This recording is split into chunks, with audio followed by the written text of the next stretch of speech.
To increase your chances of winning the lottery, regardless of country, there are a few important things that you need to know in advance. Spoiler alert, none of this is to do with the law of attraction or positive visualization, because data and maths tend to be far more reliable. So depending on the lottery you're playing, the numbers may vary, but the underlying core principles are exactly the same, because all lotteries profit from selling short-term hope to a group of people that don't understand the longer-term numbers. A prime example of this might be the UK National Lottery, where there's over 45 million different combinations to pick the winning ticket, which also means there's more chance of you being struck by lightning 4 times than there is of you picking that winning combination. However, you can drastically increase your chances if you do the right things. Now, there's only one defined strategy that works and is guaranteed to work when playing the lottery. We'll unpack that shortly and how people have done that in the past, but for now I want to focus on the UK National Lottery as our example. So it's important that we understand the game if we are to create a strategy that's going to allow us to win. So there's 6 different numbers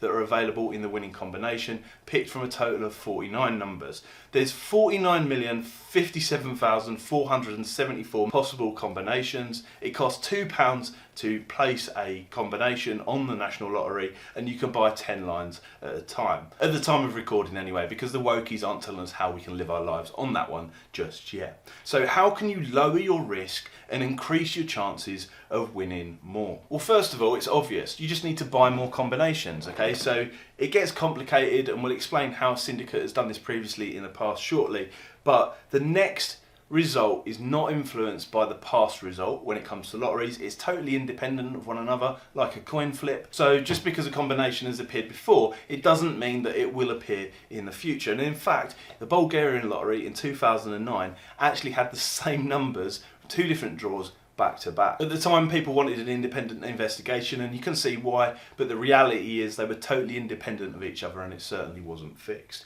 So it's a random event with a random ball, random drop, random person.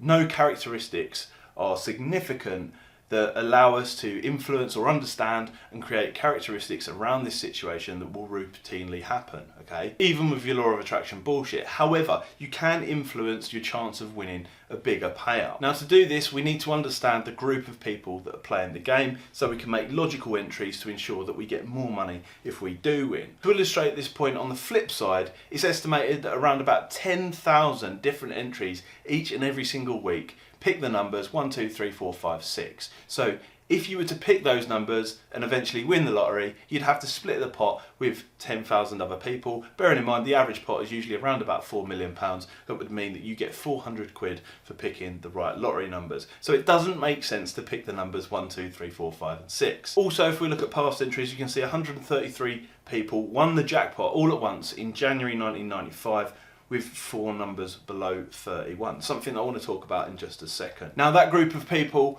won a total prize of £16.2 million, but by the time it was all divided down, they only got £122,000 each. Now, we can get around this by identifying hot and cold numbers. So a prime example would be hotter numbers and numbers below 31. This is because people routinely pick numbers on the lottery which are relative to key points in their life and dates on the calendar. So, you know, birthdays, anniversaries, deaths, divorces, all that kind of stuff.